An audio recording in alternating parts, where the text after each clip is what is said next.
अस्सलाम वालेकुम रहमतुल्लाहि बरकातहू।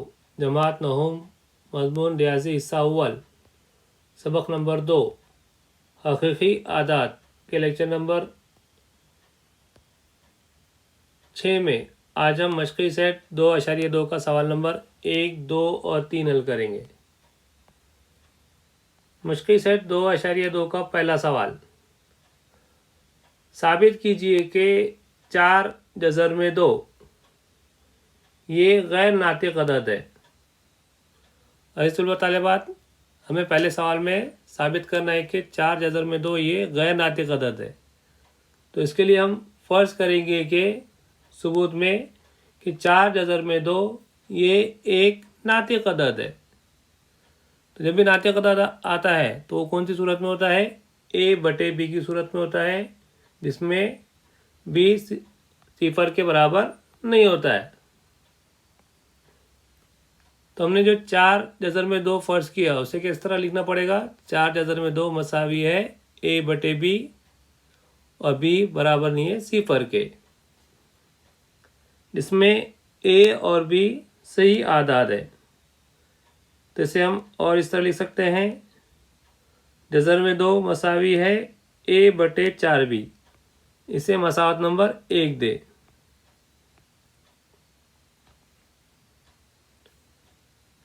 चूँकि a और b सही आदाद है, इसीलिए a/4b जो हमने लिए वो नातिक अदद है। मसावत नंबर 1 में जैसा कि आप देख पा रहे हैं कि मसावत नंबर 1 के दाएं जानिब का हिस्सा नातिक है, जबकि बाएं जानिब का हिस्सा जिसमें जो आपको जज़र 2 नज़र आ रहा है वो एक गैर नातिक अदद है। लेकिन हमने फ़र्ज़ किया था कि 4 जज़र में 2 ये क्या है? एक नातिक अदद है। तो इसीलिए ये बयान क्या है? गलत है, इसमें तज़ाद पैदा हो रहा है। इसीलिए 4 जज़र में 2 ये क्या रहेगा? गैर नातिक अदद रहेगा।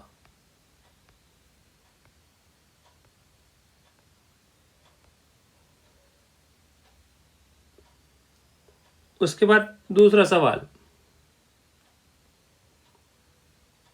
साबित कीजिए कि 3 जमा जज़र में 5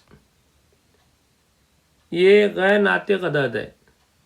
तो पहले सवाल की तरह हम सबूत में फ़र्ज़ करेंगे कि 3 जमा जज़र में 5 ये नातिक अदद है। तो इसीलिए 3 जमा जज़र में 5 मसावी किसके रहेगा? a/b के, जिसमें b बराबर नहीं है सिफर के, जबकि a और b क्या है? सही आदाद है। तो इसे हम इस तरह लिख सकते हैं,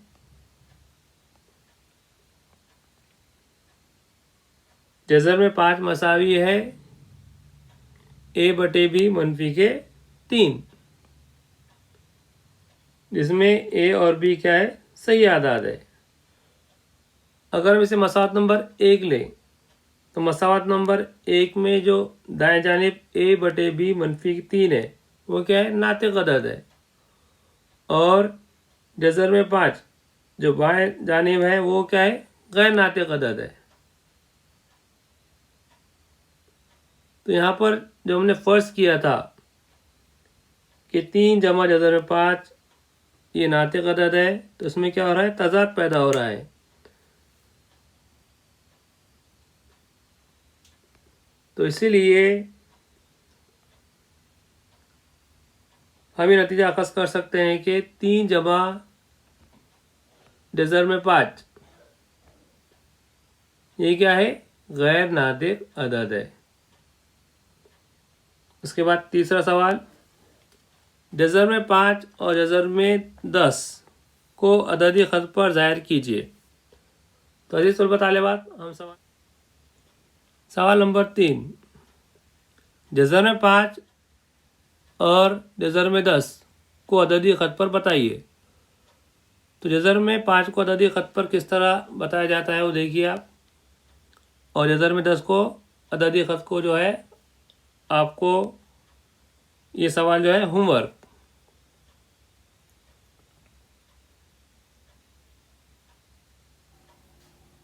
अस्सलाम वालेकुम रहमतुल्लाहि व बरकातहू। अजीज़ तलबा तालिबात, मशक़ी सेट 1.4 का सवाल नंबर 2 अददी ख़त पर जज़र 5 दिखाइए। तो सबसे पहले हमें एक अददी ख़त बताना पड़ेगा और उस अददी ख़त पर कुछ फासलों से क्या करना पड़ेगा, हमें अदद लेना पड़ेगा। 1 2 सिफर 1 2 और ये 3 ले रहे हैं हम, तो दूर दूर फासले से लिए हमने। अब हमें बताना है जज़र 5। जज़र 5 से पहले क्या आता है, जज़र 4।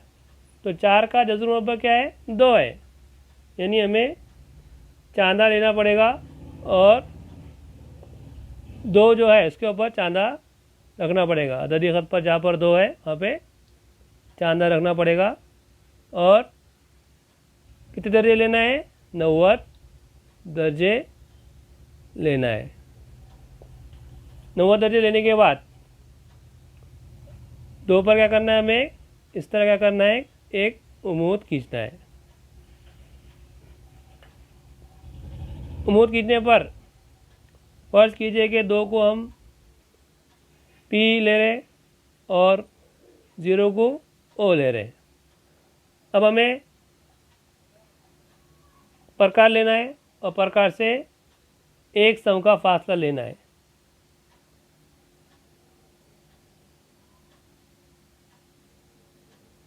एक सम का फासला लेने के बाद पी पर प्रकार के 9 रखना है और इस तरह कता करना है। कता करने के बाद फर्ज कीजिए कि उसे हम क्यू नाम दे रहे हैं। तो क्यू पी उमूद है ओ पी पर, तो हम क्यू को ओ से क्या कर रहे हैं, मिला रहे। एहतियात से बराबर क्या करना है, आपको बनाना है। और अगर आप 1 से 2 बार प्रैक्टिस करेंगे तो बासानी आप जो है से बना सकते हैं। तो हमने क्यू को ओ से क्या किया, मिला दिया। ओ से लेके पी का फासला कितना है, 2 है, और क्यू से लेके पी का फासला कितना है, 1 है। अगर आप फिसागोरस के मसले से ओ पी क्यू क्या हो गया, क़यामत ज़ाय मुसलस, तो फिसागोरस के मसले से अगर आपने मीटर मालूम किए तो मीटर की कीमत आएंगी जज़र के 5। अब जज़र 5 हमें क्या करना है, बनाना है। तो हम क्या करेंगे, ओ से लेके क्यू का जो फासला है वो प्रकार से लेंगे।